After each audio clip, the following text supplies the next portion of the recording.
Sports Wars, everything with Crypto Marie. Why Barry Sanders walked away from the NFL in his prime. Again, guys, to which his own. Sometime people not in it for the long one. They came in, get some money to invest in some other stuff, and probably he had some other goal in mind. And being in a football game, it could be a little, you know, dangerous for a lot of people. It's a lot hitting, a lot of colliding, and my hat off to him. If he felt like this is not the right thing for him, it's okay. He can always walk away. He's not in no kind of, you know, slavery where you have to be doing something whether you like it or not. So let's see how this goes. Sports fans tend to feel priority about the heroes as if stars own us more than the heroics and physical sacrifice they provide on the field or court. The better the athlete, the more we expect and demand. So, when our World Detroit Lions running back Barry Sanders announced his retirement in 1998 after 10 exemplary season with a largely losing team, fans were angry. How dare he?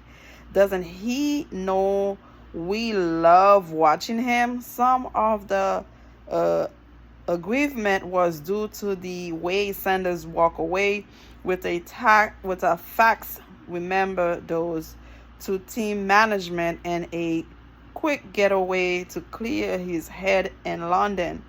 But the loudest Lions fans were appalled that Sanders would even consider walking away while he could still walk. Ooh, Jesus.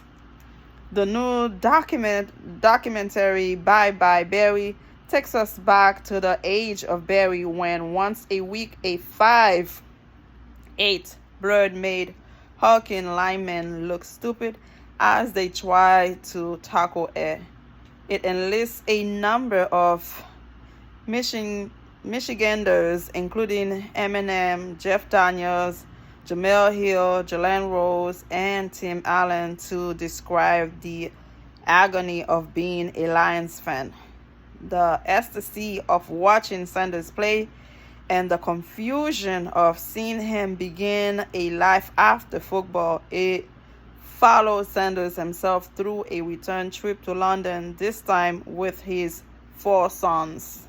Okay. Maybe the man wanted to have a family. Probably he would not be able to have a great family being in the football team, not being able to spend time with his kids. I don't know. There was a reason for everything in life. There are no revelatory gotcha moments here. If anything, Bye Bye Barry reaffirmed a bit of common sense when a 10-year NFL veteran who has spent a career carrying a mediocre franchise and seeing teammates suffer serious injuries decides to retire. It's not strange or outrageous. It's sane, or as sportscasters Dan Patrick puts it in the doc, the real mystery might be why we were surprised in the first place. Again, I said it earlier. Some people are not in it for the long run. If you are going to get hit, some people have some kind of brain injury. I mean, I don't care if you have a helmet on. The game is fun to watch, but at the same time, as a mother, to watch on the sideline that somebody tackle your son down, hit them on the floor as if they have no regard, no mercy. You gotta have a heart, yeah. You gotta have a heart to watch this game going down. Mm, mm, mm. A collaboration between NFL Films and Amazon Bye Bye Barry works primarily as a profile of a superstar who was unusual as an elite athlete because he was so normal as a person. He didn't dance or spike the ball when he found the end zone, which he did 109 times in his career. Instead, he casually flipped the ball to the ref. He didn't care much about piling up records or accolades. As a rookie, he could have easily won the NFL rushing title, but didn't ask to re-enter the game when he was just 5 yards short. He would go on to win the crown 4 times. he let his dad, William, talk big to the press, preferring to recede into the background. Like most athletes, however, he hated losing, and activity the Lions were unfortunately used to. Daniels, a longtime fan of the team, says, "You grow up in darkness." Again, at least he gets to come back and let us know why he did what he did, From 1989 to 1998, Sanders carried the light. Even if Bye Bye Barry were thoughtless and bland, it definitely isn't. The doc would still offer the unmitigated pleasure of all the NFL films footage featuring Sanders doing work. He was a lightning-like Houdini, junking out of certain backfield tackles with moves that battered on criminal. Some backrun with power, others with speed. Sanders always had both, his legs moving like furious pistons until he exploded into the open field. Okay.